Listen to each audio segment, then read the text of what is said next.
ಅಗ್ರಹಾರ ಪದೇ ಪದೇ ಅದು ಜೈಲ ಅಥವಾ ರೆಸಾರ್ಟ್ ಅನ್ನುವಂಥ ಪ್ರಶ್ನೆಯನ್ನ ಮೂಡಿಸುತ್ತೆ.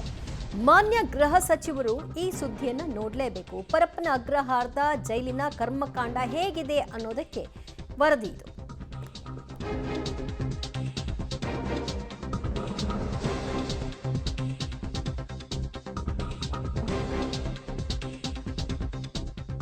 ಪರಪ್ಪನ ಅಗ್ರಹಾರ ಜೈಲಿನ ಕರ್ಮಕಾಂಡ ಒಂದೊಂದಾಗಿ ಅನಾವರಣ ಆಗ್ತಾ ಇದೆ. ಇದೇನು 5 ಸ್ಟಾರ್ ಹೋಟೆಲ್ ಅನ್ನುವ ಪ್ರಶ್ನೆಯನ್ನ ಮನೆ ಮಾಡುತ್ತೆ. ಜೈಲಿನಲ್ಲಿ ವಿಚಾರಣಾಧೀನ ಕೈದಿಗಳಿಗೆ ರಾಜಾತಿಥ್ಯವನ್ನು ಒದಗಿಸಲಾಗಿದೆ.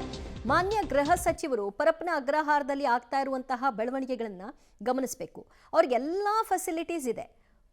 ಟಿವಿ ಇದೆ, ಮೊಬೈಲ್ ಇದೆ, ಹೊರಗಿನಿಂದ ಅವ್ರಿಗೆ ತಿನ್ನಲಿಕ್ಕೆ, ಮೋಜು ಮಸ್ತಿ ಮಾಡಲಿಕ್ಕೆ, ಕುಡಿಲಿಕ್ಕೆ ಎಲ್ಲದಕ್ಕೂ ಕೂಡ ವ್ಯವಸ್ಥೆ ಇದೆ. ನೋಡಿ ಅಲ್ಲಿ, ಇದು ಜೈಲು ನೀವು ನೋಡ್ತಾ ಇರೋದು, ಬಟ್ ಅದು ಜೈಲಲ್ಲ. ಜೈಲ್ ರೀತಿ ಯಾರಾದರೂ ಅಂದ್ಕೊಂಡ್ರೆ ಕನ್ಫ್ಯೂಸ್ ಆಗಿಬಿಡ್ತಾರೆ, ಬಟ್ ಅದು ಜೈಲೇ. ಜೈಲಿನಲ್ಲಿ ಇಷ್ಟೆಲ್ಲ ವ್ಯವಸ್ಥೆಗಳು ಮ್ಯಾನ್ಯುಯಲ್ನಲ್ಲಿ ಇದೆಯಾ? ಹಾಗಾದ್ರೆ ಇದು ಈ ಪ್ರಶ್ನೆಗೆ ಜೈಲಾಧಿಕಾರಿಗಳೇ ಉತ್ತರ ಕೊಡಬೇಕು.